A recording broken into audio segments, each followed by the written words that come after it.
पुंडलीकवरदा हरिविठ्ठल श्री ज्ञानदेव तुकाराम सद्गुरु समर्थ त्र्यंबकानंद महाराज की जय। माऊली ज्ञानेश्वर महाराज की जय। जगद्गुरु तुकाराम महाराज की जय।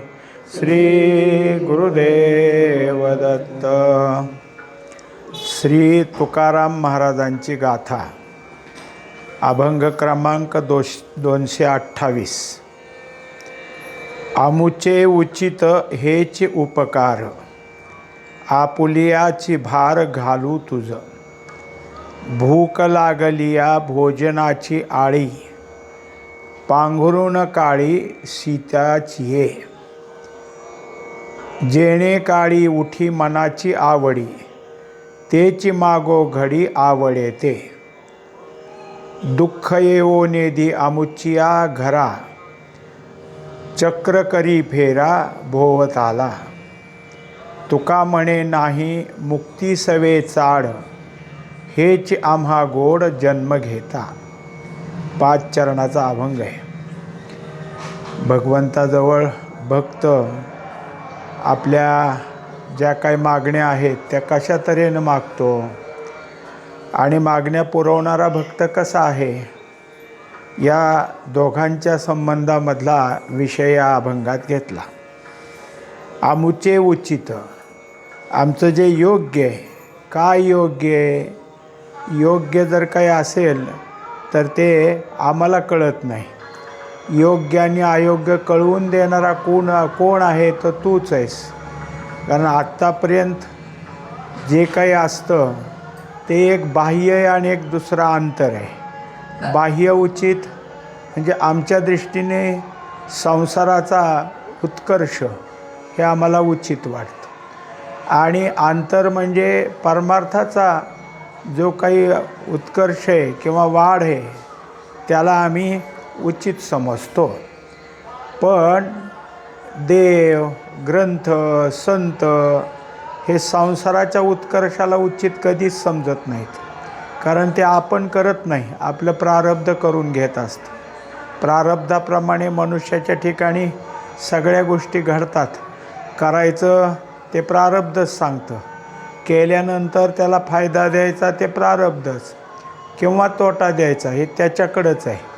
त्यामुळं आपण संसार करतो हे म्हणणंच चुकीचं आहे। मग आता त्याच्या ठिकाणी जर काही असेल तर खरं उचित काय तर परमार्थ करणे। म्हणून परमार्थाचं उचित देवा तूच आहेस, आणि हेच उपकार आता तू आम्हाला उचित कळवून दिलं, पण कसं कळवलं? देव काय स्वतः बोलायला येतो? मग देवानं संत आणि ग्रंथ या दोघांची निर्मिती केली। संत महात्मे आम्हाला कळतं आणि आमचंच ऐका म्हणत नाहीत, ग्रंथात काय लिहिलं आहे ते आम्ही सांगतो ते ऐका। म्हणजे संतांनी आपलं बोलणं ग्रंथाला प्रमाण धरून बोललं, तेव्हा हे सगळं आमच्यासाठी केलं। तुकोबारायाचा एक अभंग आहे की उपकारासाठी केले हे उपाय, याविन काय चाड आम्हा। म्हणजे हे सगळे ग्रंथ केलेत अनेक संतांना, ते तुमच्या आमच्यावर उपकारच झाले। जर ग्रंथच झाले नसते तर कोण होतं मार्ग सांगणारं? आणि जरी मार्ग सांगितला तरी हा योग्य आहे का अयोग्य आहे, कुणाच्या आधारावर बघितलं असतं आम्ही? म्हणून मग संतांनी जे काही ग्रंथ केले, अनेक ग्रंथ आहेत, हे सगळे संतांनी केले ते तुमच्या आमच्या उपयोगाचे झाले। पूर्व काळामध्ये ग्रंथ झाले, वेद झाले, शास्त्र झाली, पुराणं झाली, पण हे सगळे संस्कृतचे आहेत। सगळ्याला संस्कृत ज्ञान असतं असं नाही, आणि सगळ्यांनाच संस्कृत समजून देणारा कोणी भेटतो असंही नाही। पण हे बाकीचे ग्रंथ प्राकृत आहेत, आपल्या बोलीभाषेतले आहेत, त्यामुळं समजून यायला सोपं जातं। असे जे ग्रंथ झाले आणि ते समजून देणारे संत किंवा त्या ग्रंथाच्या लिहिल्याप्रमाणे वागणारे असे जे संत आहेत ते आमच्यावर उपकार झाला। हेच उपकार, आपुलाची भार घालू तुझ। आता जो जसं संत सांगतात, जसा ग्रंथ सांगतो तसं वागण्याचा प्रयत्न करतो. त्याच्यामुळं काय होतं की परमार्थाची जे काय असेल ते त्याचा वेळ त्यात जातो. सकाळी उठला की त्याचं जे काय असेल ते जपजाप्य, पूजा, त्यानंतर वाचन, पुन्हा दुपारी काही, पुन्हा संध्याकाळी काही. मग त्यांनी पोटापाण्याचे उदरनिर्वाहाचे कार्य कसं करायचं, कसं कर्म करायचं. तर त्यांनी सांगितलं की आपुलाची भार घालू तुझं, आम्ही तुझ्यावर भार घातला आहे. जे घालोनिया भार राहिलो निश्चिंत. हे जसं विठ्ठलाच्या ठिकाणी भार घातला जातो तसं आता देवावर भार घातला. भार घालणं म्हणजे काय, तर ओझं घालणं. कशाचं ओझं, जे काय आमचं असेल ते तूच बघ. देव बघतो असं नाही, देव आपली सोय लावून देतो. कधी कुठं काय करायचं आहे ते करणारे भेटतात किंवा करून घेतलं जातं, ही सगळी सोय होते. याला पारिभाषिक शब्दात म्हणतात योग आणि क्षेम. योग म्हणजे प्राप्त करून देणं, क्षेम म्हणजे दिलंय ते सांभाळणं. या दोन्ही गोष्टी कुठे आहेत, देवाकडंच आहेत. सांगतात तुकोबाराय की मागे पुढे उभा राहे सांभाळीत, आले आगत निवाराया. जसं जसं तिथं येईल तसं तसं सगळं निवारण करणं, हेच काम कोणी देवाने केलं. मग आता त्याच्यावर भार घातल्यावर चिंता कशाची. आपण का करतो चिंता, आता आपण आपल्या स्वतःच्या ठिकाणी आम्ही हे करतो आहे असं समजतो. मग आपल्याला चिंता येते, कारण आपण आपल्या हाताने करत असताना सगळंच आपल्याला जमतं असं नाही. काही जमतं, काही जमत नाही. पण सगळं जर देवावर घातलं तरी जमलं ते देवानेच केलं आणि नाही जमलं तर देवाचंच आहे. यामुळं आपल्या ठिकाणी चिंता उभा राहत नाही. आणि हे सगळं करत असताना आमचं जे काही परमार्थाचं आहे की जे उचित आहे म्हणजे योग्य आहे तिकडं आम्ही वाटचाल करतो. भूक लागली या भोजनाची आळी. आता त्याच्या पुढं दाखवलं की कोणत्या वेळेला, जसं आता परमार्थाचं सांगितलं की आम्ही करतो. मग संसार काय देवावर घातला, देवा आमच्या संसाराचं काय करायचं ते कर. नाहीतरी सगळं होतं ते आपल्याला वाटतं आपल्या हाताने झालं, पण जसं पाहिजे तसंच होत असतं. आता दुसरे चरण सांगतात की जेव्हा जेव्हा आम्हाला भूक लागल तेव्हा तेव्हा त्या भोजनाचा जो हट्ट आहे आमचा तो कोण पुरवतो, तर देवच पुरवतो. आपल्याला वाटत असतं की आम्ही स्वयंपाक केला, आम्ही जेवण केलं.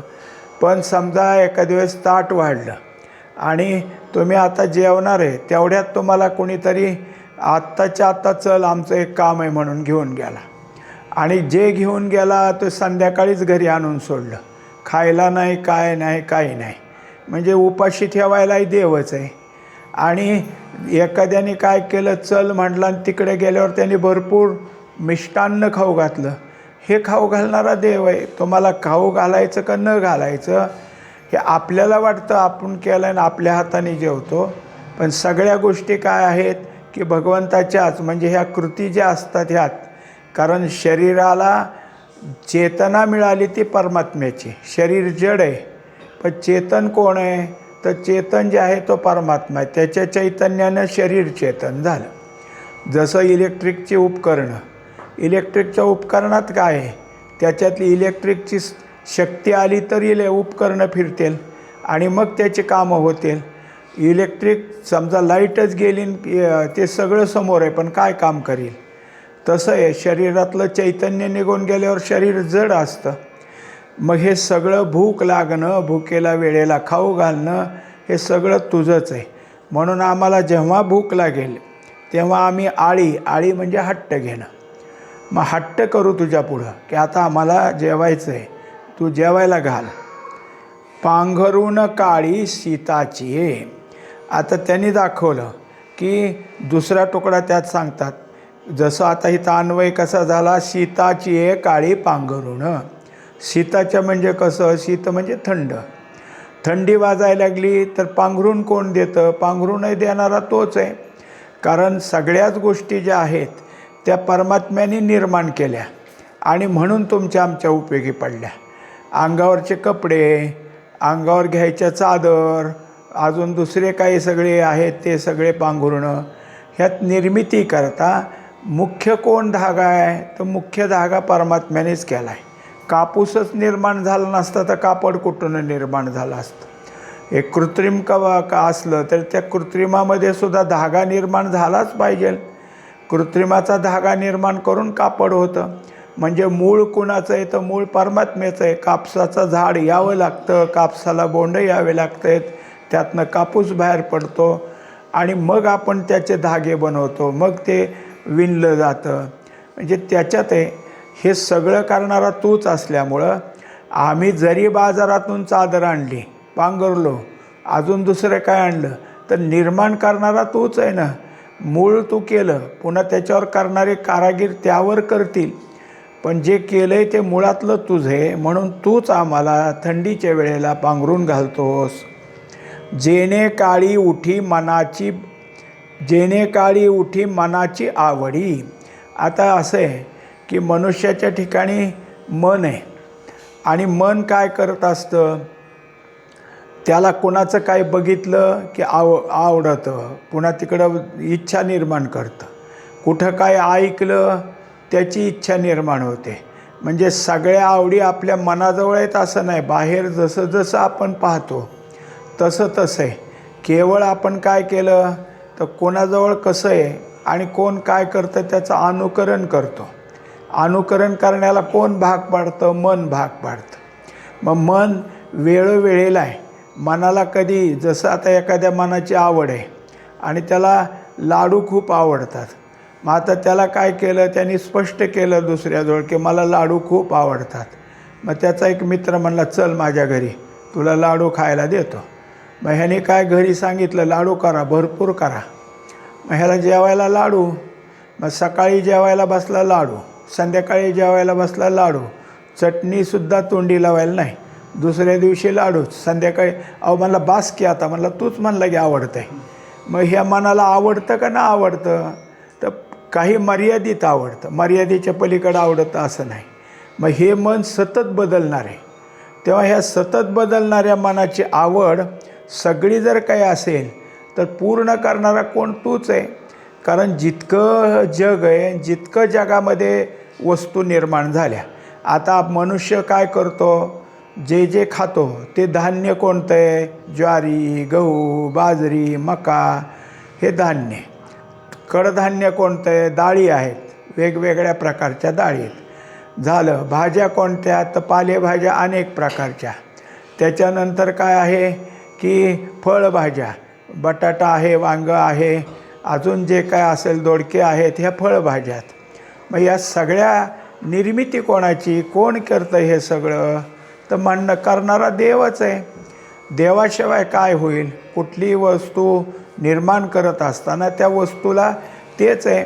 आता जसं दोडका पाहतो आपण, मग दोडका काय करायचा? वाळू द्यायचा, चांगला वाळायचा. वाळला म्हणजे काय करतं? आतलं बी खळखळ वाजतं. नंतर काय करायचं? त्याच्यावरचं टरपलं काढून टाकायचं. आता बघायचं आतली विणकर कशी. असं कुणी करून दाखवा बरं, असा दोडका करून दाखवा. कधीच कोणाला यायचं नाही. आता मनुष्याचं काय आहे की हे तयार करतात, इलेक्ट्रॉनिकचा माणूस काम करणारा दाखवतात, पण तो आकाराने मनुष्य आहे म्हणून तो काय मनुष्य आहे असं नाही. तर त्याच्या ठिकाणी सगळं निर्माण करता येतं, पण त्याच्यात जे प्रोग्रॅम भरला आहे तेच, त्याच्यापेक्षा जास्त काय करेल. पण मनुष्याच्या बुद्धीत वेगवेगळे प्रोग्राम रोज भरले जातात. रोज त्याला नवं दिसलं की तो आपल्या बुद्धीत साचवतो. रोज दिसलं, वाईट वाटलं तर बुद्धीतलं काढून टाकतो, हे नको परत. म्हणजे हे सगळं करणारा कोण आहे? तर परमात्माच आहे. तसं पाहायला गेलं तर शरीर कोणी जरी निष्णात सर्जन आला तर त्याला मन कुठं सापडायचं नाही, बुद्धी कुठं सापडायची नाही, अंतःकरण कुठं सापडायचं नाही, बाकीचे अवयव सापडतील. पण मग हे कुठून आले? तो जो डॉक्टर आहे, सर्जन, तो सुद्धा मन आहेच म्हणतो, बुद्धी आहे म्हणतो. म्हणजेच हे सगळे आहेत आणि हे सगळे चालू करणं, सगळ्याची पूर्तता करणं हा देवाचाच भाग आहे. तेची मागो घडी आवड येते. तेव्हा जसं जसं मनाला आवडतं तसं तसं मागणी होते. आता जे ज्याच्यासाठी योग्य ते, एखादा मनुष्य आहे, आपला शेतकरी साधा, शेतीमध्येच सगळं करतो. लहानपण त्याचं शेतीत गेलं आणि जर त्याने गावात पाहिलं की तहसीलदार आला होता. मग तहसीलदार आला की लोक पळत पळत त्याला खुर्ची टाकली, कोणी टेबल आणून दिलं, मग कोणाला काय विचारलं की उठून बोलायला लागले. आता त्याचं सगळं काय असेल ते हे बघतच होता की झालं. दुसऱ्या दिवशी म्हणला मी पण तहसीलदार होणार. आता तुझा अधिकार आहे का? तू केलं का तहसीलदारचं काही कधी शिक्षण? मग अधिकार कसा आहे? तर तसं मनाला काही म्हणलं तर देव म्हणेल तुला अधिकार आहे का हा? मग काही वाटेल ते मागितलं तर देव देईल असं नाही, पण त्याची समजूत घातली जाईल. मग जे जे काही असतं ते काय आहे, तेची मागो घडी आवडे ते. तेव्हा त्या वेळेला जे काही असेल ती आवड निर्माण होते आणि योग्य असेल तर देव ती आवड आपली पूर्ण करतो. दुःख येवो नेदी आमुचिया घरा. आता हे विशेष आहे. विशेष कसं तर ज्यानं कधी कुठल्या इच्छा धारण करण्यात स्वतःचा मीपणा घेतला नाही, तो सगळं काय आहे, जेवायला बसला तरी ताटाच्या आधी पाया पडतो आणि मग म्हणतो देवा हे अन्न परब्रह्मच आहे आणि हा अन्न देणारा तूच आहेस. अन्न जे शिजतं तो अग्नी तूच आहेस, ज्याच्यात शिजवतो पाणी तूच आहेस. सगळं ते ईश्वर भावना करतो. त्यामुळे ईश्वर भावनेत ज्या ज्या कर्माची गोष्ट होऊ लागली ती कर्म ईश्वराच्या भावनेत झाल्यावर दुःख कुठून आलं? कारण सगळे ईश्वरच देतो. मी केलं म्हणलं तर झालं. आता एखाद्या घरामध्ये जेवायला वाढलं त्याच्या बायकोने आणि सारखं पुढे येऊन म्हणायला लागली कशी झाली भाजी, चांगली झाली का, बघा आज मी केली. ते म्हणलं ह्याच्यात मीठ घातलं नाही, काही नाही, काय चांगली. म्हणजे जेव्हा मीपणा येतो तेव्हा त्यात हुडकलं जातं योग्य आहे, काय कमी, काय जास्त. पण जे आपण देवावर घालतो तिथं काय आहे, तेव्हा दुःख आमच्या पुढे येऊ देत नाही. याचं कारण काय तर जो परमात्म्यावर विसंबून आहे त्याच्यासाठी चक्र करी फेरा भोवताला. असं एक सांगतात की अश्वत्थाम्याने काय केलं की शाप दिला होता, जे जे काही पांडवाचे असतील मग त्याच्यानंतर कोणी जरी जन्माला आले तर त्याला मी हे ब्रह्मास्त्र सोडलं आहे. कारण त्याला काय झालं होतं की शेवटी अपयश आलं आणि तो सगळीकडे काय करायला लागला. आधी त्यांनी कौरवाची बाजू धरली पण दुर्योधन मेल्यावर त्याला काही कळेना म्हणून त्याने ब्रह्मास्त्र सोडलं. भगवंताने पाहिलं आता काय आहे, सगळे पांडव तर नाहीतच, मग राहिलं कोण? अभिमन्यूचा मुलगा आहे तेवढा, तो कुठं होता? उत्तरेच्या पोटात. म्हणून त्या सगळ्या भोवती, त्या राजवाड्याभोवती चक्र फिरायला लागलं आणि त्यामुळं त्या ब्रह्मास्त्राला तिथं काही जाता आलं नाही. मग त्या उत्तरेच्या पोटातून जे बाळ जन्माला आलं त्याचं नाव परीक्षिती. परीक्षलन केलं त्याला म्हणून परीक्षिती. परीक्षिती हा भगवंतानी रक्षण केलं म्हणून आहे. शेवटी इकडं काय झालं की द्रौपदीची जेवढी पोरं होती तेवढी त्या अश्वत्थाम्याने मारून टाकली रात्री झोपलेल्या जाग्याला. मग द्रौपदीला म्हणले काय आता ह्याला काय शिक्षा देऊ? ते म्हणले आता पोरं तर मेली, शिक्षा देऊन काय व्हायचं आहे? मग भगवंत म्हणले मीच देतो तुला शिक्षा. मग त्याला जो काही मणी होता त्याच्या मस्तकावर की ज्यामुळं त्याला तहान लागायची नाही, भूक लागायची नाही, तो मणीच घेतला काढून. आता अश्वत्थामा हा चिरंजीव आहे, म्हणजे आजसुद्धा तो आहे, पण भुकेसाठी झालं अजून तहानेसाठी इकडं तिकडे हिंडतो. नर्मदा परिक्रमा करणारे जे असतात ते म्हणतात आम्हाला कुठंतरी कुठल्या तरी ह्याच्यामध्ये मंदिरात असं बघतात की तिथं तुपाचे भांडी भरलेली असतात आणि सकाळी बघावं तर सगळी भांडी रिकामी होतात. म्हणजे तो अदृश्यपणाने येऊन आपल्या त्या जखमेला तूप लावतो आणि जातो. म्हणजेच भगवंतानी पाहिलं की जे माझे आहेत त्यांचं मी रक्षण करेन, म्हणून मग त्याच्याकरता चक्र करी फेरा भोवताला. हे चक्र काय करतं?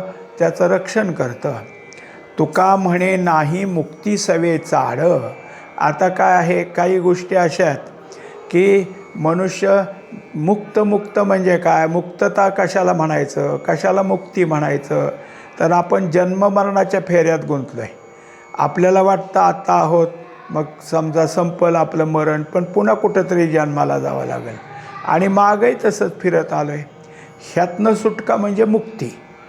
पण जे जे काही असे असतात की जे भगवंताची भक्ती करण्याकरता आपला जन्म जाऊ द्या आणि पुन्हा मिळाला तरी मला त्याच जन्मात की जे मला भगवंताचीच काय आहे, घेईन मी जन्म याजसाठी देवा तुझी चरण सेवा साधावया.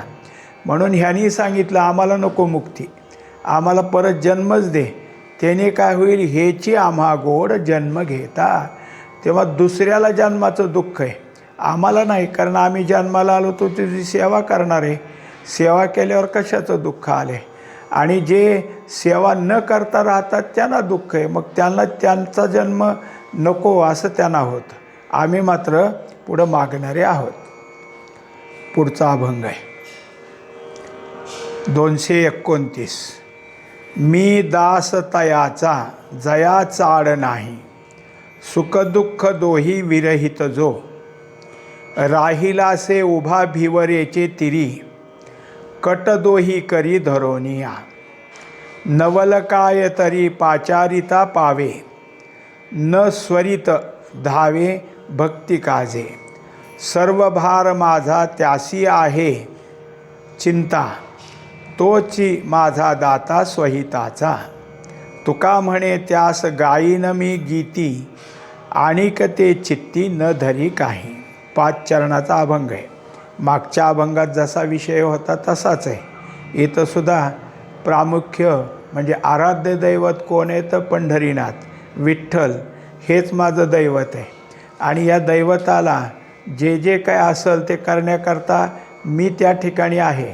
आता जो सेवक असतो त्या सेवकाला सांगावं लागतं काम, म्हणजे मग तो सेवक सेवा करतो. पण जो दास असतो त्याला न सांगता करतो. दास म्हणजे त्याला जे काही असेल ते त्याला सहज कळतं की आता ह्यांचं हे काम करू ते करू. तसा मी दास आहे, मी दास तयाचा. मी कुणाचा दास आहे की त्या भगवंताचा दास आहे. आणि त्या भगवंताचं मी दास्यत्व करतो, सेवा करतो. ती सेवा कशी, दासपणाची. मग त्या दास्यत्वाच्या सेवेमध्ये भगवंताकडून काही मागायची गरज नाही, भगवंतही काही आम्हाला मागत नाही. आम्ही त्याला देत नाही, तोही आम्हाला मागत नाही. कारण आम्ही मागत नाही, आम्ही त्याचे दास आहेत. दासाला चिंता करायचं कारण नसतं, कारण तो ज्याचा दास आहे तो त्याची जबाबदारी घेतो. आणि भगवंत कशाला आम्हाला मागतोय, त्याला सगळं आहे. म्हणून जया चाड नाही, त्याला कशाचीच इच्छा नाही, काही गरज नाही. तो भगवंत कसा आहे तर त्याला काही गरजच नाही. मग त्याचं सांगितलं सुख दुःख दोही विरहित जो. तर सुख आणि दुःख हे सापेक्ष आहेत दोन्ही. सुख कुठं असतं जिथं दुःख नसतं, दुःख कुठं असतं जिथं सुख नसतं. मग हे दोन्ही एका अभावात एक. म्हणून हे दोन्ही त्याच्याकडं नाही, सुखही नाही आणि दुःखही नाही. कारण का, परमात्म्याच्या ठिकाणी सुखदुःख निर्माण करणारी कर्म नाहीत. म्हणून तो कसा आहे, सुखदुःख विरहित दोन्ही.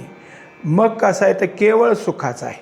मग ज्याच्याकडं सुखच सुख आहे तो कशाला काय मागेल. आपण सुद्धा जे मागत असतो ते सुखासाठीच. कोणालाही कोणती इच्छा होते ती सुखासाठी.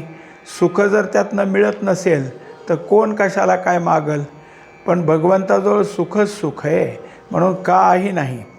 राहिलासे उभा भिवरेचे तिरी. आता कोणाचा दास आहे, कोण ह्या सुखदुःख विरहित आहे, त्याचं खूण सांगितली. भिवरे म्हणजे भीमा नदी. भीमा नदीचं दुसरं नाव भिवरा. ही भिवरा तिच्या किनारी म्हणजे चंद्रभागा अजून एक नाव आहे. तिच्या शेजारी उभा आहे किंवा तिच्या तिरी उभा आहे असा जर कोण असेल तर तो पंढरीनाथ आहे किंवा विठ्ठल आहे. आता कसा उभा राहिला आहे ते सांगितलं. कट दोन्ही करी धरोनिया. दोन्ही हात कमरेवर ठेवलेत आणि उभा आहे. हा परमात्मा काही मागायला उभा आहे का, तर काही नाही. मागायला उभा असणारा मनुष्य काय करतो, हात पुढं करतो. ह्यांचे हात पुढं नाहीत, ह्यांचे हात कमरेवर आहेत. दुसरी गोष्ट, काय मागणार आहे. जर एखादा मनुष्य काही मागायचं आहे पण कसं म्हणून तो काय मागत नाही, पण ज्यांच्या पुढं आला आहे त्यांच्या तोंडाकडं बघत राहतो. मग ह्यानीच म्हणायचं काय पाहिजे तुला, का बघतोय माझ्या तोंडाकडं. तर तसं नाही. विठ्ठलाचं स्वरूप जे आहे त्याला ध्यान मुद्रा म्हणायचं. विठ्ठलाची मूर्ती ना त्याला काय म्हणायचं, ध्यानमुद्रा किंवा दुसरं नाव योगमुद्रा. कारण त्यांचे डोळे लावलेले आहेत, डोळे बंद आहेत. डोळे बंद असलेला मनुष्य कसा बघेल दुसरीकडं, मग देव तरी कसा बघेल, देवाचं डोळे बंद आहेत. जो डोळे बंद करून घेतो तोच ध्यान करतो. भगवंताची ध्यानमुद्रा आहे, म्हणून त्याला कुठली इच्छा नाही. तो आपल्या भिवरेच्या किनारी कमरेवर हात देऊन उभा आहे. नवल काय तरी पाचारिता पावे. आता दुसरी गोष्ट आहे की त्याचं एक आश्चर्य आहे. तो असं तर कोणाला काही दिलेलं घेतलेलं कोणाकडून काही मागितलेलं दिसत नाही, पण जेव्हा प्रसंग येतो आणि त्याला जर कोणी आर्त भावनेने हाक मारली तर तो जातो. मग जातो म्हणजे काय करतो, त्याचं जे काम आहे ते करतो. असं सांगतात की सेना आणि त्याची बायको बाळंतपणाची वेळ आलेली, तिला कळा सुरू झाल्यात आणि तिच्या शेजारच्या गावात ह्या चोखोबाची बहीण राहत होती, म्हणजे ह्याच्या बायकोची नणंद. म्हणली त्यांना आणा, घरात कोणी बाई माणूस नाही, म्हणजे ते माझं बाळंतपण करेल. आणि हे बाहेर आले तर वारकऱ्याचीच गाठ पडली आणि ते गेले पंढरीलाच. आणि मग विसरले की बहिणीकडे जायचं विसरलं, बहिणीला सांगायचं विसरलं. आणि हिची तर इकडं बाळंतपणाची अगदी वेळ आलेली. पांडुरंगानं त्याच्या बहिणीचं रूप घेतलं आणि तिथं जाऊन बाळंतपण केलं. आणि हे कधी 10 दिवसांनाच माघारी आला चोखोबा. आणि मग म्हणला अरे आपल्याला तर बहिणीला बोलवायचं. मग तिच्या घरी गेला, चल म्हणून घेऊन गेला. आणि घरी गेल्यावरती म्हणली आता कसं काय, मी आता आत्ता आले, तुझं बाळा. म्हणजे तुम्हीच होता की, म्हणजे मीच तर आत्ता आले आणि मग माझ्याजवळ कोण होतं, तुम्हीच होता. मग जसं तिचं रूप घेऊन पंढरीनाथ आला हे दाखवलं आहे. आता नवल तुझं जे आहे ते नवल आहे. काय करी पाचारिता, नवल काय करी, मग तू आश्चर्य, नवल याचा अर्थ आश्चर्य. तो आश्चर्य आहे तुझं की तू काय करतो आहे की बोलूस तर दम येतो. न स्वरित, इथं स्वरिताला संवरित असा सुद्धा पाठभेद आहे. न स्वरित धावे भक्ती काजे, तेव्हा तू वेळ पाहत नाही. जसं द्रौपदीचं वस्त्रहरण सुरू झालं आणि एकदा साड्यामागं साड्या ओढतोय असं पाहिल्यावर देवाने पुरवल्या साड्या, म्हणजे तू त्या ठिकाणी लगेच धावलास. सर्व भार माझा त्यासी आहे. आता हे सगळं का करतो, मी का बोलतो, हे ह्या अभंगामध्ये सांगतात की सगळा भार मी त्याच्यावर घातला. जसं मागच्या अभंगात आपण पाहिलं तसंच इथे भार घालणं म्हणजे काय, आपलं जे काही असेल ते त्यांनीच करायचं, हेच भार घालणं म्हणायचं. तोची माझा दाता स्वहिताचा. आता जसं एखादं बाळ असतं, आता त्याला अजून बोलायला येत नाही, काही नाही, फक्त काय आहे रडतं. मग सगळं भार कुणावर असतो, आईवर. त्याला रडायला लागला की त्याला भूक लागलेली कळतं, मग आई उचलून घेते. त्याचा अंगातलं ओलं झालं आहे म्हणून कळतं, मग आई तिथं हे सगळं त्याला काय नाही, फक्त रडायचं काम असतं. सगळं यायचं बघायचं हे कोणी, तर त्या आईनंच बघायचं. तोच माझा दाता स्वहिताचा. तेव्हा माझं स्वहित कोण जाणतं, तर तूच त्याचा दाता आहेस, तूच हे सगळं करणार आहेस. तुका म्हणे त्यास गायीन मी गीती. एकंदरीत असा परमात्मा आहे की जे सगळं माझं करतो, त्यामुळं त्याचंच नामस्मरण करणं हे मला योग्य वाटतं. त्याच्याबद्दलचे संतांनी लिहिलेले अभंग आहेत, तेच गावं वाटतात, गायण्यासाठी तेच घ्यायचे आहेत.